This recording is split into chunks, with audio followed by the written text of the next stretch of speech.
नमस्कार दर्शक बंधु देखो सुभद्रा योजना टंका आसंता डिसेम्बर 25 रे मिलवाकू थिबा बेले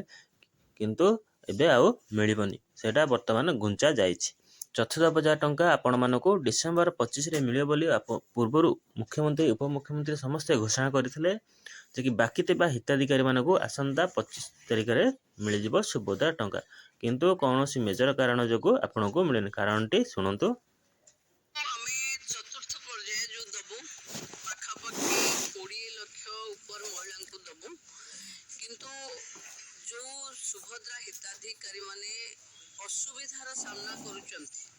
जे सेमानकर ई केवाईसी बहुत लोकंकर हेइनी ता पई बायोमेट्रिक ई केवाईसी करबा को पड़िबो जो माने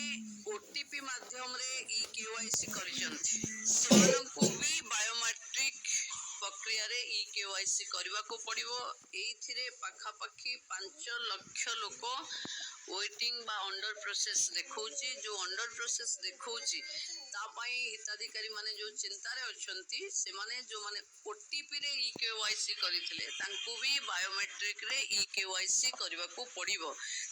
तेणु यही कारण जो आपण मानक सुभद्रा टंका डिसेम्बर 25 मिलूनी कारण प्राय 5 लाख रु ऊर्ध माँ भौणी मानकर अंडर प्रोसेस देखा से सब ओटीपी साहाय्य करते ओटीपी आपड़ जेकोसी व्यक्ति करेंगे तेणु आपण निजे हिताधिकारी करवा दरकार तेणु से बायोमेट्रिक करने को बाध्य ना आपण मानक एमती अंडर प्रोसेस रहा मिलनी जो मानकर सुभद्रा टंका एपर्यंत मिलना से यही सब कारण जो मिलना तेणु आपण मैंने निकटस्थ जनसेवा केन्द्र में जेकोसी हो जोटी करपारती जाकि आपण बायोमेट्रिक कर दिंतु कलापर आपण मानकर अंडर प्रोसेस जो देखा बायोमेट्रिकटा सेटा बर्तमान प्रोसेसिंग अपडेट अप्रूव हो सहज रे करदेबे बायोमेट्रिक पई कि सीएससी बा मो सेवा केंद्र जनसेवा केंद्र बा मो सेवा केंद्र रे ही करबा को पड़िबो तणु सेठी एमाने करबा को पड़िबो एमान को ई केवाईसी काई पई गोटे मेजर एप्लीकेशन 5 लाख रु ऊर्ध्व पड़ी करी अछि।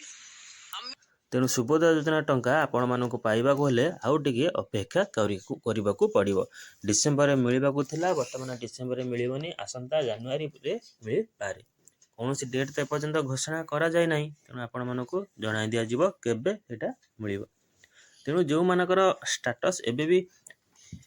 अंडर प्रोसेस देखौची 2,85,000 जो रिजेक्ट होइतला सेतु मात्र अल्प वेरिफिकेशन होईची तेणु समस्त कथा विचार करा जाए एटा को स्थगित रखागला जे आपण मानक नेक्स्ट पर्याय टंका डिसेम्बर न मिली आउ टिके दिन घुंचा गला केबे मिलला से डेट टाइम कहै जे पछरे कहबो तेणु आपण मानक टिके अपेक्षा करिया पड़िबो आरि भितर आपण माने जदि बायोमेट्रिक करना ओटीपी साहाय्य आपण फॉर्म पकईदेले सेतेबेले आपण माने कौन करिवे निकटस्थ जनसेवा केंद्र बा सीएस सेंटर को जाइकरी आपण माने निजर बायोमेट्रिक अपडेट कराई दिंतु जो माने बिना ओटीपी बिना इक्वाईसी आउ ओटीपी साहाय्य करथिले से माने समस्त को सरकार को अनुरोध जे आपण माने खूब शीघ्र करि दिंतु जेते शीघ्र आपण माने करदिबे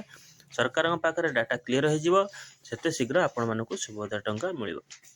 एमती जणे दि जण नुह प्राय 5 लाख रु ऊर्ध्व माँ भौणीमकर एमती प्रोसेस देखुछि मेजर डाटा तेणु से भी कौन पैसा पाइबे ना पाइबे पाइबे समस्ते पाइबे तेणु जो मानकर ठीक अच्छे जो मान एमती असुविधा होती से माने निकटस्थ जनसेवा केंद्र को जातु निजर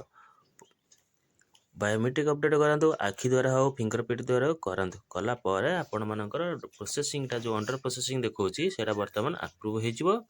हो आपण मैंने योग्य होते टंका मिल जाव अयोग्य माने तो टंका पाइबनी से माने फॉर्म रिजेक्ट होची तथापि फील्ड वेरिफिकेशन होची हैला परे से मानकर डाटा सरकार पाक जीव सरकार नुआ दीटा कहते प्रोविजनाल लिस्ट आ गोटे अयोग्य प्रोविजनाल योग्य प्रोविजनाल अयोग्य दीटा बाहर करती आप देखते आप ना अच्छी कि ना जी अयोग्य अच्छी आप जन प्रकृत हिताधिकारी आपण भी अभियोग करेंगे गोटे अभियोग कले सरकार में पहुँचे तेणु गोटे अपडेट न्यूज वीडियो भल लाइक करेंगे शेयर करेंगे नमस्कार।